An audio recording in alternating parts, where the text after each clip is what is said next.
Hello, good morning, dear students. I am your English teacher, Mohammad Zamir. Today we will see page number 48 of your My English book 7. Hello बच्चों, आज हम आपकी किताब का page number 48 देखेंगे। तो यहाँ पर एक बहुत ही इम्पोर्टेंट ग्रामर का टॉपिक है जो आप ध्यान से देखिए और जो मेन पॉइंट्स इसमें बताए गए हैं वो नोट कर लीजिए। और मैंने जो इसमें ऐड किया है वो आप भी अपने बुक में ऐड कीजिए। और आप क्या कीजिए, ये ग्रामर के जितने भी टॉपिक्स हम पढ़ रहे हैं उसको सेपरेटली अलग से आप नोटबुक में एक अलग सेक्शन बनाकर उसको लिख लीजिए। चलिए देखते हैं हम सबसे पहले मेन वर्ब्स एंड ऑक्सिलरी या हेल्पिंग वर्ब्स। मेन वर्ब यानी कि मेन फेल और ऑक्सिलरी वर्ब यानी कि मुआविन फेल कैसा होता है, जिसे ऑक्सिलरी वर्ब को हेल्पिंग वर्ब भी कहते हैं। तो ये सब यहाँ पर जो मैंने लिखा है ऑक्सिलरी वर्ब्स है। और मेन ऑक्सिलरी वर्ब्स जो है 3 है, ये डू, बी और हैव। और इनके मुख्तलिफ जो है शक्लें हैं। डू की शक्लें हैं डू, डस, डिड। वी की is, am, are, was, were. ये सब क्या है, बी के शक्लें। और हैव की शक्लें हैज़, हैव और हैड। ये 3 शक्लें इसके होते हैं। यहाँ पर हैज़ लिखा हुआ है, यहाँ पर 2 जगह हैज़ आ गया, यहाँ पर हैव होना चाहिए। ठीक है, तो ये शक्लें आपको याद जो है रखना है। अब हम आगे बढ़ते हैं। Read the following sentences. मंदरजा झैल जुमले पढ़िए। Number 1, she came to a teeny tiny gate. वो एक टीनी टाइनी गेट पर आई। The teeny tiny woman open the teeny tiny gate. Teeny tiny औरत ने टीनी टाइनी गेट खोला। उसके बाद she was a teeny tiny bit tired. वो टीनी टाइनी थक गई थी। She had a dog. उसके पास एक डॉग था। She does all the work. वो पूरा काम करती है। चलिए हमने ये सेंटेंसेस पढ़े। अब आगे हम देखते हैं। Here in 3, 4 and 5 respectively the verbs be, was, have, had and do, does are used as main verbs। अब यहाँ पर जो है हम ये सेंटेंस में ये देखते हैं कि यहाँ पर तीसरे जुमले में, चौथे जुमले में और 5वें जुमले में ये जो वाज, हैड और डज है, ये वाज क्या है, ये बी की एक शक्ल है। उसके बाद हैड ये हैव की एक शक्ल है और डज ये डू की एक शक्ल है। इनको यहाँ पर ये हेल्पिंग वर्ब के तौर पर नहीं इस्तेमाल हुए, यहाँ पे मेन वर्ब के तौर पर इस्तेमाल हुए। हम यहाँ पर जो है आपको ये बताना चाह रहे हैं कि ये जो हेल्पिंग वर्ब्स है ये कभी कभी जो है मेन वर्ब के तौर पे भी इस्तेमाल होते हैं। जैसा कि यहाँ पे पहले सेंटेंस में हम देखे केम है ये मेन वर्ब, और यहाँ पर सेकंड सेंटेंस में ओपन ये मेन वर्ब है।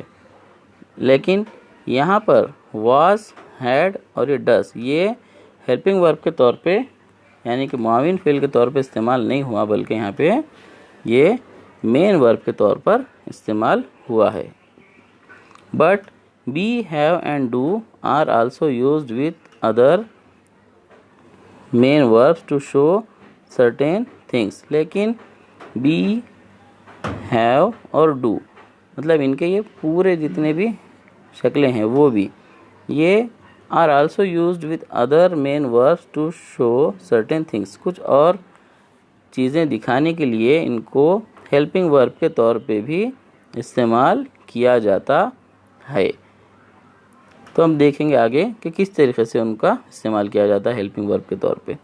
Then they are called helping और ऑक्सिलरी वर्ब्स। तब उनको हेल्पिंग वर्ब या ऑक्सिलरी वर्ब कहते हैं। यहाँ पर इनको हेल्पिंग वर्ब के तौर पे नहीं बल्कि मेन वर्ब के तौर पे इस्तेमाल किया गया है।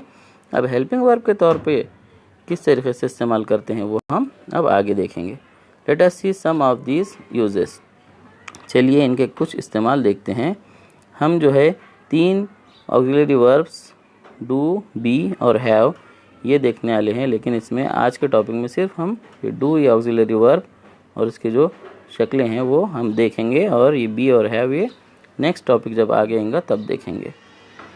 चलिए सबसे पहले देखते हैं ऑक्सिलरी वर्ब डू का कैसे इस्तेमाल करते हैं। Do is used with the main verb. Do main verb के तौर पे कैसा इस्तेमाल होता है, यहाँ देखिए। सबसे पहले ए, टू फॉर्म क्वेश्चंस, क्वेश्चन बनाने के लिए, यस या नो टाइप क्वेश्चंस, ऐसे सवाल जिसका हाँ या ना में जवाब आता है। Do you know the answer, यहाँ पे। उसके बाद दूसरा, do you see the bird, और WH क्वेश्चन में व्हाट डिड शी से, व्हाट डज ही वांट। अब यहाँ पर हम देखते हैं कि यहाँ पर मेन वर्ब, यहाँ पे ये सेंटेंस में नो है, इस सेंटेंस में सी है, इस सेंटेंस में से है और इस सेंटेंस में वांट है। तो ये इस तरीके से यहाँ पर, लेकिन यहाँ पर और डू, यहाँ पर डिड, यहाँ पर डिड, यहाँ पर डज ये इस्तेमाल हुआ है, लेकिन ये यहाँ पर हेल्पिंग वर्ब के तौर पर इस्तेमाल हुआ है, और यहाँ पे मेन वर्ब ये नो, सी, से और वांट है। ठीक है, यहाँ पे आगे दे रहा है underline the main verb in the above questions. ऊपर दिए गए क्वेश्चंस में मेन वर्ब अंडरलाइन कीजिए। यहाँ पे हमने किए हैं नो को, सी, से और वांट को। कैन वी ड्रॉप और remove the main verb from the questions, क्या हम क्वेश्चन में से ये मेन वर्ब ड्रॉप कर सकते हैं? जी नहीं, ये ड्रॉप करेंगे तो क्वेश्चन जो है सही नहीं बनेगा। उसके बाद to form negative sentence, negative जुमले बनाने के लिए, यानी कि इनकारिया जुमले बनाने के लिए भी हम इसका इस्तेमाल करते हैं। जैसे कि we did not eat it, यहाँ पे डिड का इस्तेमाल करें। She does not like the flowers, यहाँ पे डज का इस्तेमाल करें। They did not do it, यहाँ पे डिड का इस्तेमाल किए।